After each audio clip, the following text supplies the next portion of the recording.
Hey guys, so here to do end of the year book tag, and yes, I'm filming this videos back to back because I am not sure I'm gonna have time during the week. So here we are on the floor again. So I'm just gonna jump right in. So you guys know the drill. I'm looking at the questions if I'm looking at a strange angle. Are there any books you started this year that you need to finish? Yes, and I'm not gonna talk about them now because they're gonna be on my December TBR. So yeah. Do you have an autumnal book to transition in the end of the year? No. I'm not a seasonal reader at all. I mean, I was looking at my shelves, but no, I'm not a seasonal reader. So yeah. Next question. Is there a new release you are still waiting for? No, there isn't. I would like to say I am, but I cannot remember any. And I don't go much by new releases. There's so much out there that I need to read, and it's more accessible to me because new releases take a long time to come to Portugal if I wanna buy it in Portugal.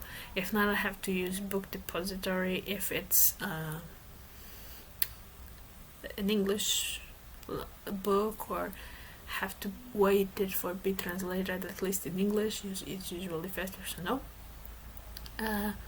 What are 3 books you want to read before the end of the year? Well, this, guys, I can tell you that it is Once Upon a River, the 3rd book on the Farsi trilogy, and the 3rd book of the Tennis Files. What are the... Okay, I was gonna repeat the question. No, we have answered that. Is there a book you think could still shock you and become a favorite book of the year? There is a book that can still become the favorite of the year. I mean, I'm not a person of favorites, but I'm gonna say not the favorite of the year, but one of the favorites of the year. It won't be. It's not gonna be a shocker if it's on my favorites list, and that would be Once Upon a River, because it's from an author that I like. That it's called Diane Satterfield. I'm looking at another book of her to know how to pronounce her name. And have you already started making reading plans for 2021? Yes, I have.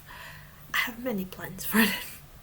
And that's the reason why I wanted to do this tag, because I do have the plan of, I already have my goal for the next year. There will be 300 books, at least.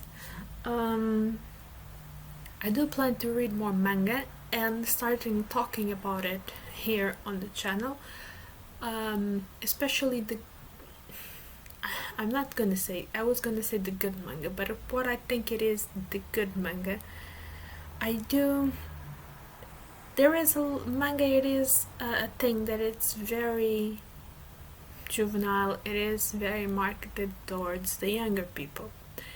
I'm not old, but I do not like many of it. I do not like much of it. Let's put it like that.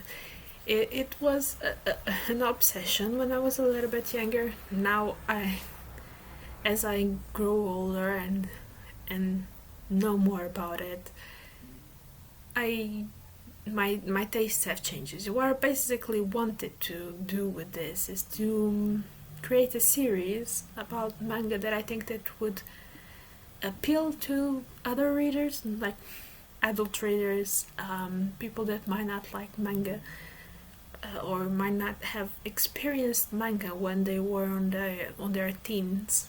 Am I making myself understand here? I want to make a series of more adult manga that would probably be something that usual readers of things that are not comic like would like.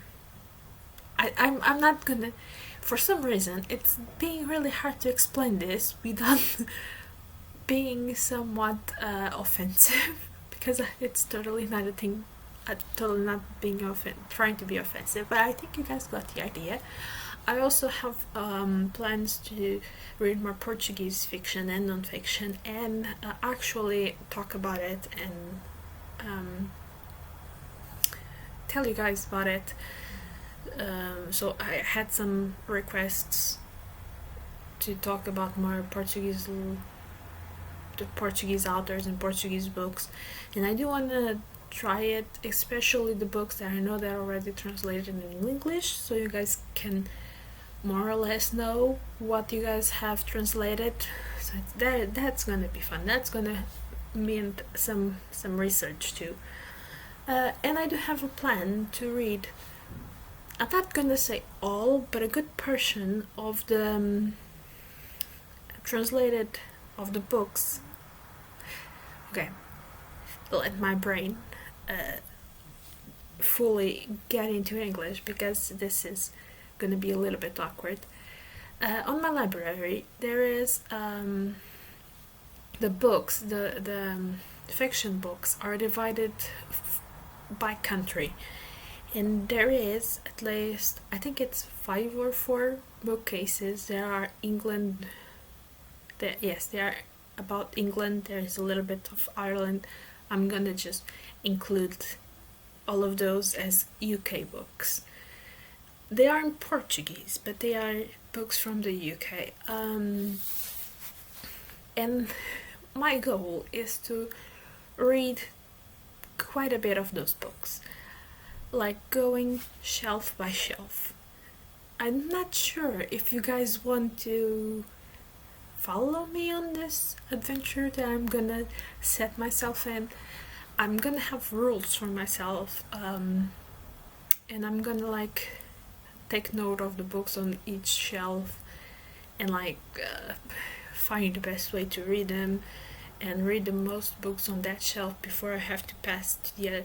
There is lots of rules that I have made for myself, so if you guys are interested, I can make starting next year I can start making at least 1 or 2 videos per month talking about it and how it goes, so you guys have an idea of what we have here and how mad I am.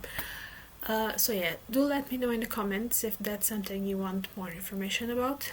And yeah, I think that's it. 300 books, Portuguese books, the shelves.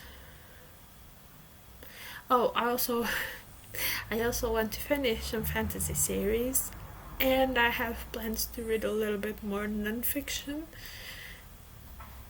And I have too many things on my mind. Also, I want to dip on the classics a little bit more than I did this time. There is so many things that I need to do. So yeah, if you guys want more information, want me to talk more about the bookcase library challenge that I'm gonna go do myself because I'm crazy, let me know. And yeah, that's about it. I don't think that I need to tag anyone on this one. It's one of those like, do it. Let us know what you guys are planning for the end of the year and if you guys have plans for next year.